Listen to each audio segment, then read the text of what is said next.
Hello everyone, I am Monika Singh and welcome back to target for IQ.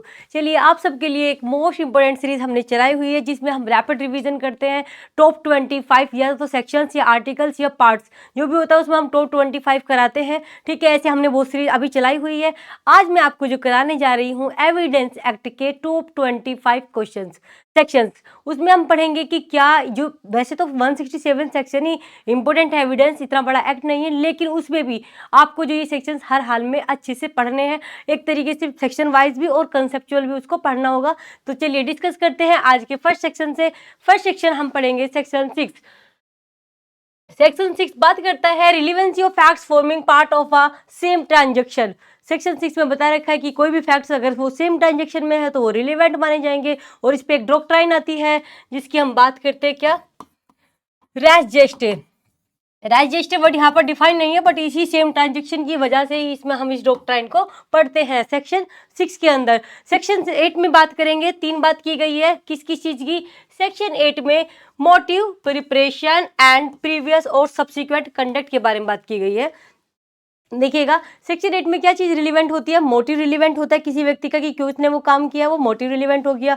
और उसकी preparation, जिस तरीके से वो प्रिपेयर कर रहा था, वो सब चीजें रिलीवेंट होती है। हाँ, कंडक्ट भी होता है। और कंडक्ट कौन कौन सा रिलीवेंट होता है, चाहे वो प्रीवियस हो चाहे वो सब्सिक्वेंट है, यानी ऑफेंस होने से पहले का कंडक्ट हो या ऑफेंस होने के बाद का कंडक्ट हो, वो भी रिलीवेंट माना जाता है। हम स्पीडली कवर कराएंगे सिर्फ सेक्शंस बेस। ओके, कंसेप्चुअल बाद में कभी किसी सीरीज में पढ़ेंगे, लेकिन आपकी रैपिड है, इसमें हम जल्दी से जल्दी टॉप 25 सेक्शंस आपको कवर कराने हैं। ये तो हो गया हमारा सेक्शन 8 मोटिव, प्रिपरेशन और सब्सिक्वेंट कंडक्ट के बारे में, प्रीवियस और सब्सिक्वेंट। सेक्शन 17 की बात करते हैं। सेक्शन 17 में डिफाइन है एडमिशन। एडमिशन की अगर हम बात करते हैं तो एडमिशन आपका ओरल भी हो सकता है, डॉक्यूमेंट्री भी हो सकता है और इलेक्ट्रॉनिक फॉर्म में भी हो सकता है। वो तीनों में किसी भी तरीके से एडमिशन डिफाइन 17 में बता रखा है। आगे देखेंगे नेक्स्ट सेक्शन 31। सेक्शन 31 की अगर हम बात करते हैं तो उसमें बोला गया है कि जो एडमिशन होता है ना, admission not conclusive proof but may stop. वो कंक्लूसिव प्रूफ तो नहीं होता है। सेक्शन 4 में कंक्लूसिव प्रूफ के बारे में बता रखा है कि कंक्लूसिव तो नहीं है कि एडमिशन हो गया तो अब यही माना जाएगा, बट हाँ उसको स्टॉप किया जा सकता है। और एस्टॉपल कहाँ पर प्रोविजन है, हमारे चैप्टर 8 में दिया गया है, 115 से 117 में हम उसको पढ़ते हैं एस्टॉपल के बारे में। बातें clear. 32 is most important section है आपका for PT for means both, जिसमें हम बात करते हैं डीडी यानी कि डाइन डिक्लेरेशन। और जिसके हम 8 क्लोज पढ़ते हैं, वो 8 के 8 क्लोज आपको डाइन डिक्लेरेशन स्पेशली जो दिया गया है वो 32 के सब क्लोज 1 में दिया गया। और इसमें उसी प्रकार से 8 क्लोज है और 8 के 8 क्लोज आपको फॉर पीटी याद होनी चाहिए। ओके, आगे नेक्स्ट बात करेंगे हम यहाँ पर 36 में बात की गई है रिलीवेंसी की। रिलीवेंसी का चैप्टर है। रिलीवेंसी किस किस चीज की, मैप्स, चार्ट्स और प्लान्स के बारे में यहाँ पर बात की गई है कि वो रिलीवेंट माने जाएंगे, चाहे मैप हो, चार्ट हो, प्लान हो, उसके जो भी स्टेटमेंट्स होंगे वो यहाँ पर रिलीवेंट माने जाते हैं। आगे देखेंगे नेक्स्ट क्वेश्चन है आपका सेक्शन है 45 में बता रखा है ओपिनियन किस चीज की, एक्सपर्ट की। एक्सपर्ट कौन कौन से फील्ड में होगा, चाहे वो आपका फॉरेन लॉ में हो, साइंस में हो, आर्ट में हो, या फिर आपका हैंड राइटिंग में हो, या फिर फिंगर इंप्रेशन में कैसी स्किल रखता हो, स्पेशली स्किल रखता हो, यानी उसके पास स्पेशल स्किल है उस फील्ड में, तो वो हम क्या मानते हैं 45 में, उसको हम एक्सपर्ट मानते हैं सेक्शन 45 में। तो 45 के बाद 51 देखेंगे most important grounds of opinion when relevant. जब कोई पर्सन होता है तो उसकी अगर आप कोई ओपिनियन देते हैं तो उसके पीछे ग्राउंड्स जो होते हैं किस आधार पर दी गई है वो भी हम यहाँ पर रिलीवेंट मानते हैं। 54 मेन बात क्या करता है, देखिएगा मेन बात है इसमें कि previous bad character not relevant. Generally कैसा होता है, गुड कैरेक्टर रिलीवेंट होता है, लेकिन कभी भी प्रीवियस बैड कैरेक्टर रिलीवेंट नहीं होता है जनरली।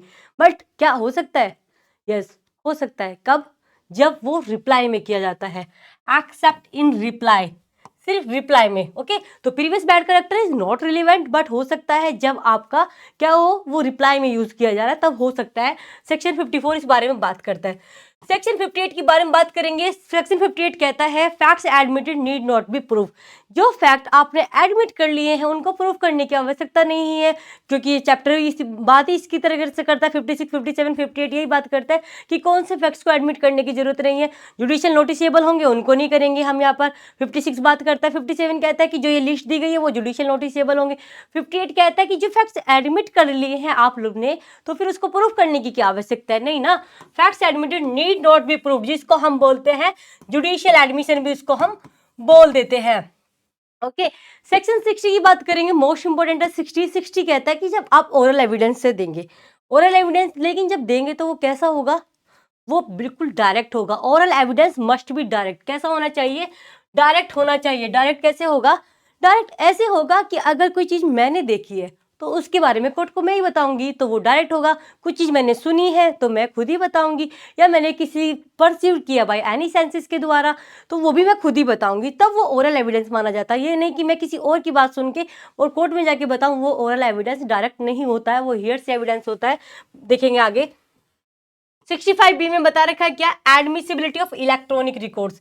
एडमिसिबल किया जाएगा इलेक्ट्रॉनिक रिकॉर्ड्स को, यहाँ पर एडमिसिबिलिटी बता रखी है इसकी। सेक्शन 67A जो आईटी 2000 से आया हुआ है ये प्रोविजन, यहाँ पर बात की गई है प्रूफ किया जा रहा है इलेक्ट्रॉनिक सिग्नेचर्स को। 67A स्पेशली आपको एक बात बोल रही हूँ मैं कि जो सेक्शंस आपके एविडेंस में ए वाले हैं, ए बी सी वाले हैं, उनको आप अलग से क्लासीफाई करके लिख लेंगे, क्योंकि वैसे एविडेंस के सेक्शंस आराम से याद हो जाते हैं। बट जो वो ए वाले हैं ना प्रोविजंस, ए 67 हो ए, चाहे आपका कोई सा भी ए वाले प्रोविजंस है, वो आप अलग से लिख लेंगे स्पेसिफिक करके, क्योंकि वो आपको वैसे याद हो जाते हैं जब हम पढ़ते हैं, बट हमेशा एग्जाम में वो आपको प्रॉब्लम क्रिएट करते हैं। तो इसीलिए आपको मेरी बात मान लेनी है और उसको अलग से लिख के हर रोज थोड़ा थोड़ा आप रिवाइज करोगे तो वो हमेशा आपको याद हो जाएंगे। आगे देखेंगे 13 हो गए आपके सेक्शंस। 14 में बात करेंगे सेक्शन 75 में प्राइवेट डॉक्यूमेंट्स बता रखे हैं। प्राइवेट डॉक्यूमेंट्स क्या होते हैं, जो पब्लिक डॉक्यूमेंट्स है अदर देन होते हैं, other than public documents. Public document आपके 74 में दिया हुआ है, उसमें होता है पब्लिक डॉक्यूमेंट्स। अब बात करेंगे 81A। 81 में इलेक्ट्रॉनिक वो गजेट्स के बारे में बता रखी है प्रिजम्पशंस, और 81A में किसकी दे रखी है, इलेक्ट्रॉनिक्स। जो गजेट्स तो हैं बट इन इलेक्ट्रॉनिक, तो उनकी प्रिजम्पशंस बता रखी है 81A में। 113B बहुत पूछा जाने वाला सेक्शन है, ठीक है। इसमें प्रिजम्पशन की जाती है किस चीज के लिए, डाउरी डेथ के लिए। कितना टाइम होता है उसका, with in 7 years of the marriage.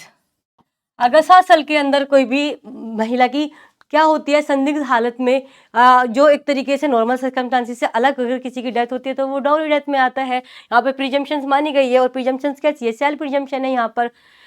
एक बात अभी हम बात कर रहे थे 115 की, मोस्ट इंपोर्टेंट 115 एस्टोपल। एस्टोपल का पूरा चैप्टर कहाँ से कहाँ तक है, 115 से 117 तक है। चैप्टर 8 एस्टोपल के बारे में बात करते हैं। कम्युनिकेशन की बात करेंगे, प्रिविलेज कम्युनिकेशन आपने सुना होगा। प्रिविलेज कम्युनिकेशन का मतलब क्या होता है कि जिस चीज को आपको बताने के लिए कोर्ट में अलाउ नहीं किया जाएगा और ना ही आपको कंपेल किया जाएगा, वो प्रिविलेज कम्युनिकेशन होती है। 122, 124, 126 ये आपको पता होने चाहिए बहुत अच्छे से। 122 मैंने स्पेशली लिखा है क्योंकि टॉप 25 ही कराने हैं मुझे उसमें से। तो मेन आपका communication during marriage. Communication during marriage का मतलब ये है, अगर किसी मतलब मैरिज के ड्यूरेशन में, ठीक है, अगर कोई कम्युनिकेशन की जाती है बिटवीन हस्बैंड एंड वाइफ, उनको प्रोटेक्ट किया जाएगा। ना तो ये कंपेल कर सकते हैं आप उससे कुछ पूछने के लिए, ना ही आपको परमिशन दी जाएगी उससे पूछने के लिए। हाँ, सब्जेक्ट टू जनरल एक्सेप्शंस, उन जनरल एक्सेप्शंस के अधीन तो रहना पड़ेगा। अदरवाइज जनरल रूल ये है कि आपको कंपेल नहीं किया जाएगा, प्रिविलेज कम्युनिकेशन के अंदर लाया जाता है 122 को। 133 में आपका आता है अकम्प्लिश। अकम्प्लिश के बारे में मोस्ट इंपोर्टेंट प्रोविजन है जिसको हम रिलेट करते हैं उसकी कोरोबरेशन को लेकर के। 114 जो सेक्शन है उसके इलस्ट्रेशन बी से, ओके, इलस्ट्रेशन बी से हम क्या करते हैं, इसको रिलेट करके पढ़ते हैं। इसको आप अच्छे से पढ़ लेंगे, ये फॉर मेंस भी इंपॉर्टेंट है।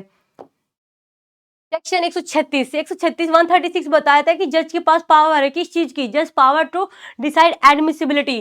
एडमिसिबिलिटी डिसाइड करता है वो किस चीज की, एविडेंस की। अब पार्टी तो देखो दोनों तरफ की एविडेंस देगी, बट इसका मतलब ये नहीं हो जाता कि जज को जो एविडेंस दिया जा रहा है वो अपने पास रखता रहे, मतलब सभी एविडेंस जितने दिए गए वो अपने पास रखेगा या उसको एडमिट करेगा, नहीं। वो अब जज की पावर है कि वो कौन से डॉक्यूमेंट्स को, कौन से एविडेंस को एडमिट करे या एडमिट ना करे। तो जज to decide as to admissibility of evidence, जज के पास पावर है, यहाँ पर प्रोएक्टिव रोल है जज का, इस तरीके से मतलब एडमिट कर सकता है। बात करेंगे 141 141, 142, 143 आपको पता होनी चाहिए कि तीनों को एक साथ पढ़ते हैं हम। यहाँ पर 141 में बताया गया लीडिंग क्वेश्चन। क्या होता है लीडिंग क्वेश्चन, रीडिंग क्वेश्चन का मीन्स होता है जब आप सजेस्ट करते हैं या इन्फ्लुएंस करते हैं टू आंसर के लिए सजेस्ट करते हैं या इन्फ्लुएंस करते हैं पार्टी को, वो लीडिंग क्वेश्चंस होते हैं। कब पूछे जा सकते हैं, कब नहीं पूछे जा सकते, ये आपको बहुत अच्छे से पता होने चाहिए। 142 143 इसी बारे में बात करता है कि क्रॉस एग्जामिनेशन में पूछे जाएंगे, लेकिन जनरली क्या होता है आपका जनरली नहीं पूछे जाएंगे, चाहे वो आपका री एग्जामिनेशन हो, चीफ एग्जामिनेशन हो, उसमें नहीं पूछे जाते जब तक कि कोर्ट की परमिशन वगैरह ना हो, वो बात अलग है, लेकिन आपको पता होनी चाहिए। 154 आया 154 मोस्ट इंपोर्टेंट है। इसमें क्या होता है कि जब पार्टी अपने विटनेस से सवाल पूछती है, उसमें हम 154 पढ़ते हैं और उसको हम क्या बोलते हैं, होस्टाइल विटनेस। 154 को किसी और नाम से भी जानते हैं आप, होस्टाइल विटनेस के नाम से भी जानते हैं। इसका मतलब होता है कि जब पार्टी ने विटनेस को बुलाया, जिस पार्टी ने विटनेस को बुलाया वो उसके फेवर की बात ना कर, उसके फेवर की बात नहीं कर रहा होता है, तो तब पार्टी जो उसको बुला रही होती है, जिस पार्टी ने उसको बुलाया वो ही उससे क्वेश्चन पूछती है 154 में। 159 में होता है कि अगर किसी को अपनी मेमोरी रिफ्रेश करनी है तो वो रिफ्रेश कर सकता है। यहाँ पर रिफ्रेशिंग मेमोरी के बारे में बात की गई है। और अगर हम बात करें 161 बात करता है किसकी, रिफ्रेशिंग मेमोरी की। एडवर्स पार्टी के पास भी ये राइट होता है। 161 इसके बारे में बात करेगा। 165 की बात करेंगे।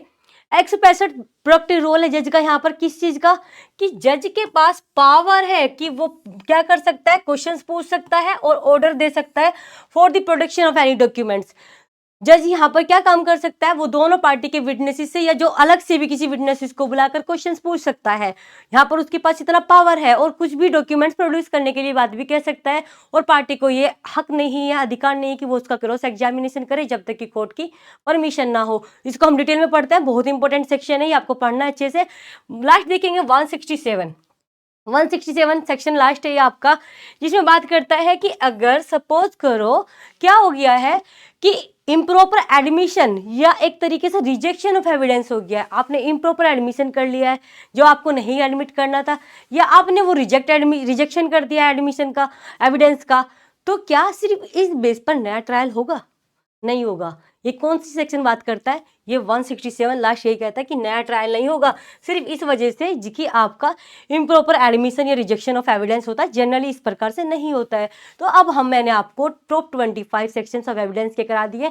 इसी सीरीज को हम ऐसे ही कंटिन्यू रखेंगे। प्लीज़ अगर आपको ये वीडियो सच में अच्छी लग रही है तो हम ऐसे ही कंटिन्यू रखेंगे। नए लेक्चर्स में इसके लिए लेके आऊँगी और आपको क्या करना है, लाइक करना है और वीडियो को ज़्यादा से ज़्यादा शेयर करना है और हमारे चैनल टारगेट फॉर IQ को भी सब्सक्राइब करना है। Thank you.